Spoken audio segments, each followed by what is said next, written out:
ano de 2001. Hoje, nesse vídeo, eu vou contar a história de um sequestro que parou o Brasil. Silvio Santos na mira de um criminoso. O mesmo homem que exigiu dinheiro para libertar Patrícia Bravanel. E hoje, nesse vídeo, eu vou contar toda a história do sequestro da família Bravanel. E também vamos mostrar as cenas, os locais onde desenrolou essa história. Realmente parece uma ficção, mas foi realidade. Tudo isso eu vou contar depois de rodar a nossa vinheta.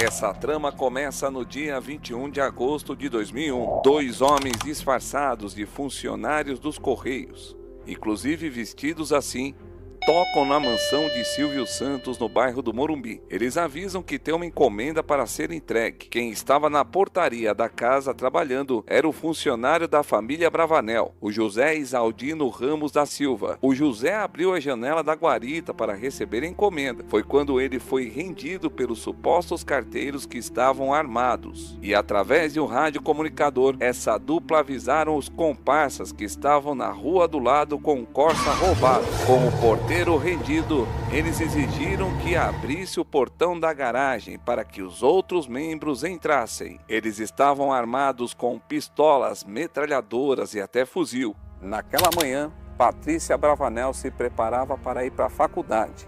Naquela época, ela estudava na FAAP. Como toda manhã ela fazia, ela saía do carro naquele portão e naquele dia ela fez a mesma situação. Ela pegou o seu Passat azul para ir para a faculdade. Foi quando a quadrilha rendeu ela na porta de sua casa. Eles rendem Patrícia Bravanel na sua garagem e a levam no seu próprio carro Passat azul. A quadrilha deixa um envelope com o celular pré-pago e uma carta com instruções e horários em que o celular deve ser ligado para receber contato dos sequestradores. O Silvio Santos naquela época não estava em casa. Ele estava morando num flat. Ele tinha se mudado lá recentemente, pois estava se separando de sua esposa Iris Abravanel. Mas ele recebe a ligação de Iris e, diante da situação, prontamente retornou para sua casa do Morumbi. Às 15 horas, a família recebe o primeiro contato. Era um bilhete. Esse bilhete pedia 3 milhões de dólares pelo resgate. Silvio Santos então faz uma longa reunião com o delegado-chefe do DEAS, Wagner Giudice, para saber qual caminho tomaria. E por medida de proteção à Patrícia, resolveu pedir para o delegado se afastar da situação por um momento. Silvio Santos resolve fazer uma carta de próprio punho para a imprensa. E na carta ele diz o seguinte: prometi aos responsáveis que não informaria nem a polícia nem a imprensa. Que Deus ouça nossas preces e tudo termine bem, disse Silvio Santos. Na quarta-feira, dia 22, sem sinal dos sequestradores, Silvio Santos passa mal com uma crise nervosa e recebe a visita de um médico do Hospital São Luís.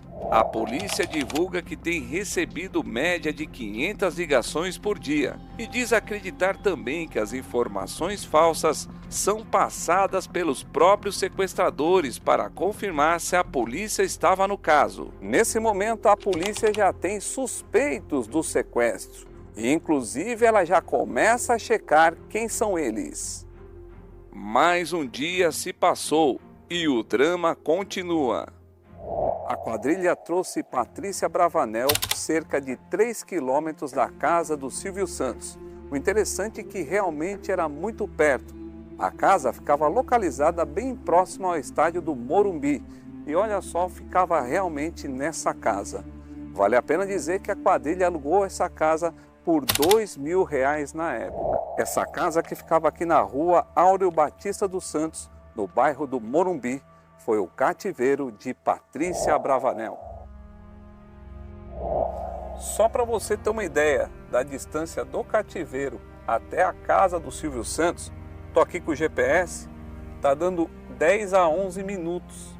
Realmente muito próximo, muito perto mesmo, está dando 11 minutos, cerca de 3,5 km. A gente não sabe se isso provavelmente foi algo pensado, correto? E mas era realmente muito próximo. Talvez eles não queriam ficar rodando com a Patrícia por São Paulo, enfim, queria otimizar o sequestro. Vamos continuar com a história aqui. Essas são imagens desse cativeiro na época. A Patrícia ficava no quarto de cima, com apenas um colchão, e ficava vendo TV Gospel 24 horas, pois nesse canal não rolavam notícias. Silvio Santos recebe contato dos sequestradores e tem notícias de que a filha está bem. A família começa a negociar a libertação de Patrícia. Quem começa a conduzir a negociação na casa do Silvio Santos era o seu sobrinho e concunhado Guilherme Stoliar. Guilherme já tinha estado nessa situação 9 anos antes, quando a sua tia Sarita, diretora do SBT do Rio, também tinha sido sequestrada. Quem conduz essa negociação é o próprio Guilherme, e ele consegue chegar num bom termo. Eles chegam no valor de 500 mil a ser pago no dia 27. Porém, para ser pago, eles pedem uma prova de Patrícia Abravanel estar viva. A família recebe, como prova de que Patrícia estava viva, uma carta escrita de próprio punho. A partir daí começam as negociações para o pagamento do resgate. O local marcado para o acerto foi numa estrada próxima a um condomínio fechado da cidade de Cotia. Inclusive o Guilherme Stoliar estava se dirigindo para o local combinado. Porém, no meio do caminho, ele recebe uma ligação dos sequestradores, dizendo que tinha sofrido uma alteração nos planos e que o encontro tinha mudado. O novo local indicado foi na rodovia Raposo Tavares, próximo à cidade de Itapevi. O carro que aguardava o familiar de Silvio era um Gol. Eles aguardavam dentro do carro com capuz no rosto. Guilherme então desceu do carro e entregou uma sacola transparente com o valor dos 500 mil reais combinados para os sequestradores. E eles falaram: breve Patrícia estará em casa, aguardem. Voltando para o cativeiro, os sequestradores pegaram Patrícia, vendaram seus olhos e a levaram até a Marginal Pinheiros. Colocaram ela de volta no seu Passat azul e libertaram. Naquela madrugada, Patrícia Abravanel chegou em sua casa, dirigindo seu próprio carro para alívio da sua família. 10 para as 3 da manhã. Patrícia Abravanel chega dirigindo o próprio carro. Cercada por seguranças, entra rapidamente. Lá dentro, uma explosão de gritos e choro.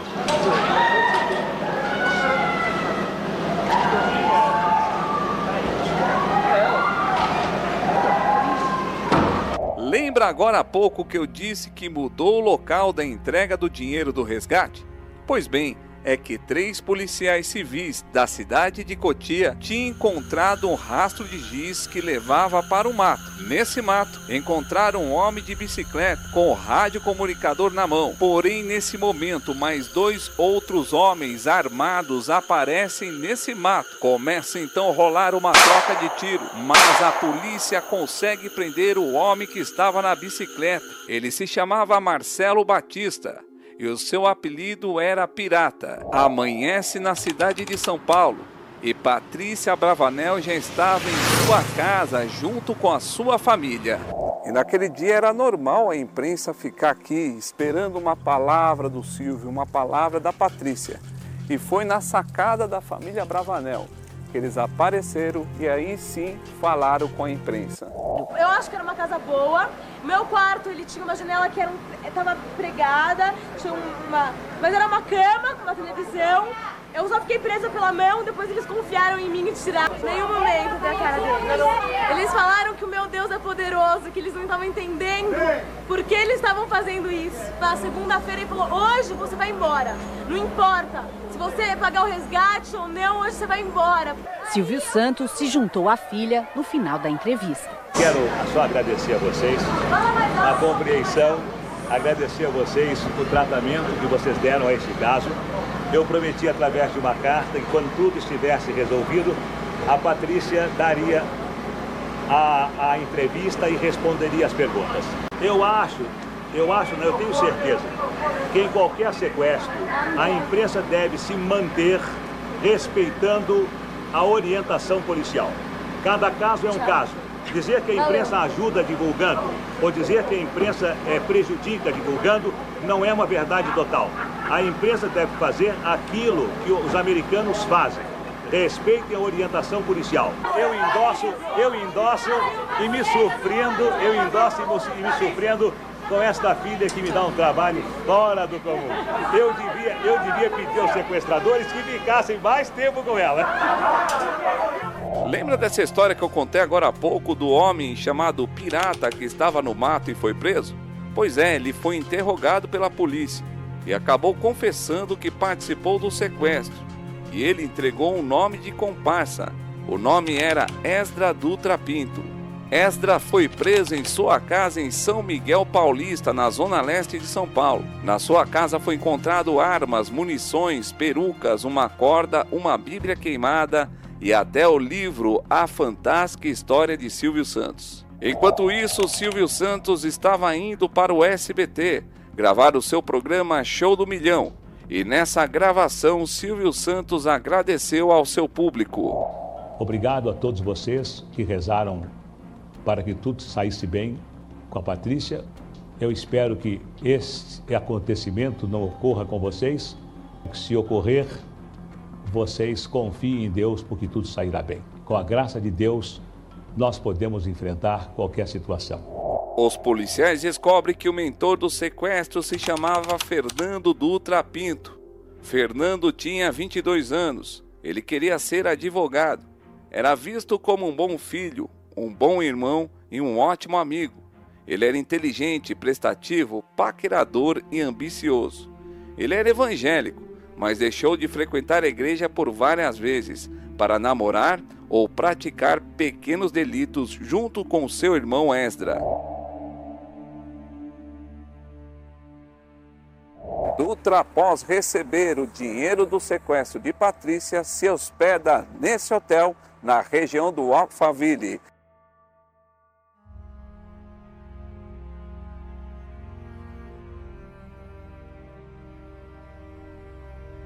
Nesse flat ele se hospeda com nome falso, tinge seu cabelo de loiro e sai para comprar roupas de marcas no shopping do Alphaville. Nessa saída, a camareira desconfiou do comportamento dele. E ela entrou no quarto e acabou achando armas de fogo e também bolsas naquele local. Ela imediatamente avisou a gerência do hotel. Fernando Dutra chega até o flat, sobe até o seu andar, quando foi surpreendido por 3 policiais esperando por ele. Esses policiais deram voz de prisão. Fernando sacou uma arma e começou um tiroteio, sendo que os 2 policiais foram mortos. Um terceiro policial, mesmo ferido, deu um tiro em Fernando, que se feriu também. E mesmo assim ele conseguiu fugir de uma forma inusitada. E para escapar do hotel, Fernando Dutra fez algo de cinema. Ele escorregou como se fosse o Homem-Aranha, 9 andares desse vão do hotel. Pois é, de 9 andares até o térreo ele desceu com as 2 mãos, escorregando. Foi algo assim impressionante como ele escapou da polícia.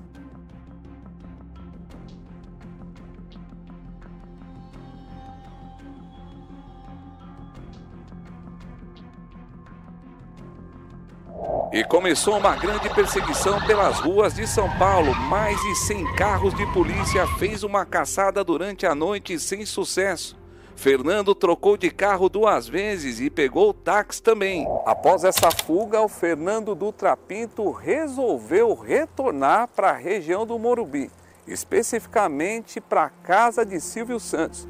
Ele passou a manhã toda subindo e descendo essa rua, analisando o ambiente, pensando no que ele iria realmente fazer. Então Fernando corta o fio de energia da cerca eletrificada. Ele pula o muro da casa e chega no quintal de Silvio Santos. Silvio Santos estava fazendo esteira na sala de ginástica. Foi quando Dutra o surpreendeu apontando uma arma pelo vidro. Ele pediu para que Silvio abrisse a sala. Silvio Santos fez. E Dutra entrou e fez ele de refém. Só que Fernando Dutra Pinto não contava que a equipe da TV Bandeirantes estaria aqui, na rua de Silvio Santos, falando sobre o sequestro. Quem estava aqui de plantão era a repórter Carla Augusta e o câmera dela, o Carlos, que estavam fazendo a matéria. foi quando eles presenciaram Fernando Dutra Pinto pulando o muro de Silvio Santos. O rapaz pulou, eu avisei a guarita dos seguranças, eu falei, olha, o rapaz acabou de entrar aí dentro da casa. Ele não, a princípio não deu bola, eu voltei a falar com ele, eu falei, olha, entraram dentro da casa do Silvio Santos, um rapaz, ele estava trajando um moletom, uma calça laranja, uma blusa cinza e uma touca. E a polícia chamou a segurança particular do apresentador Silvio Santos e logo em seguida começaram a chegar os carros de polícia. Então a notícia se espalhou.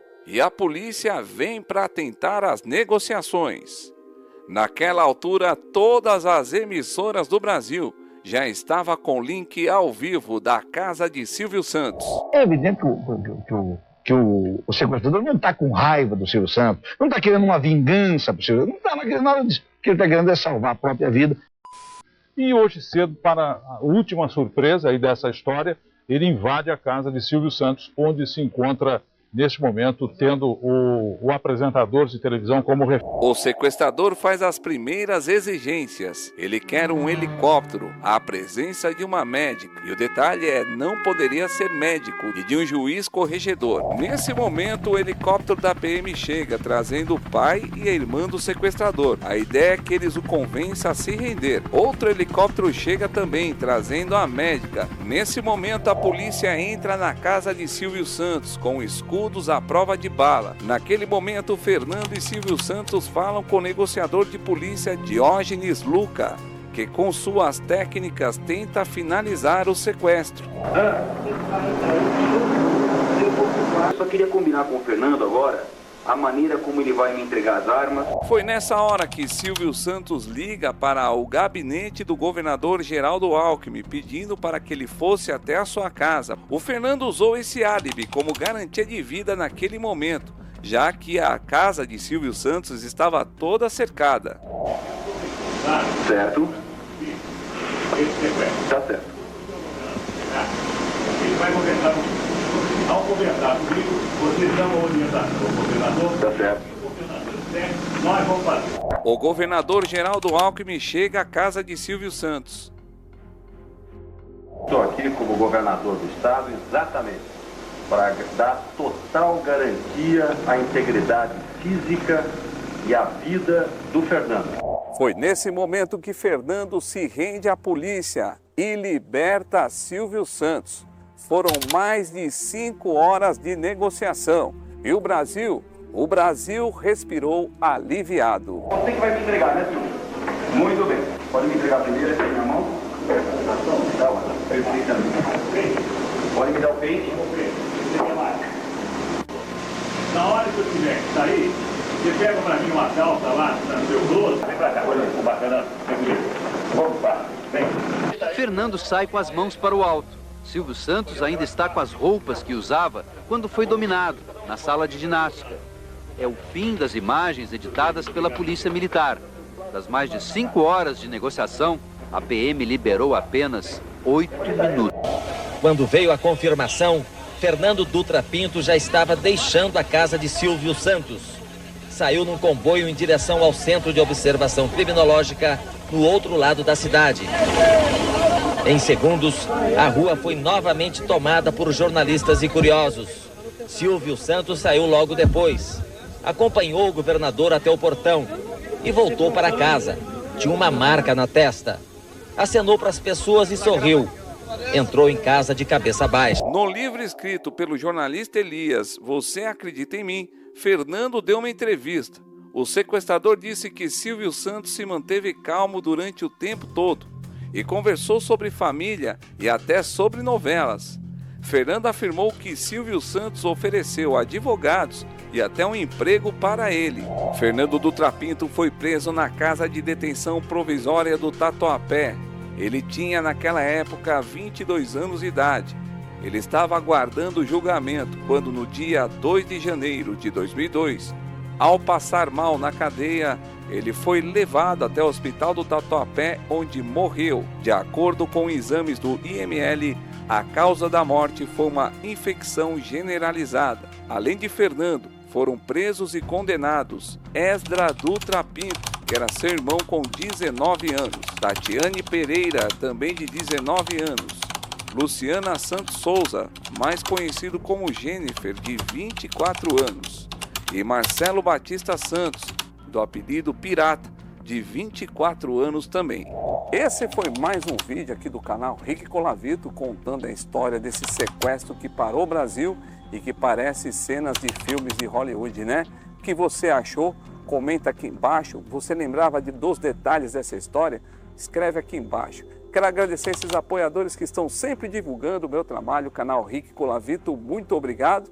E para você que quer saber mais de nostalgia, siga o meu Instagram, @baúdorick. Eu vou deixar agora com essa imagem final da casa da Rua de Silvio Santos, onde desenrolou parte dessa história, que é uma história de arrepiar. O sequestro da família Abravanel. Você viu aqui no meu canal Rick Colavito. Até uma próxima. Tchau, tchau.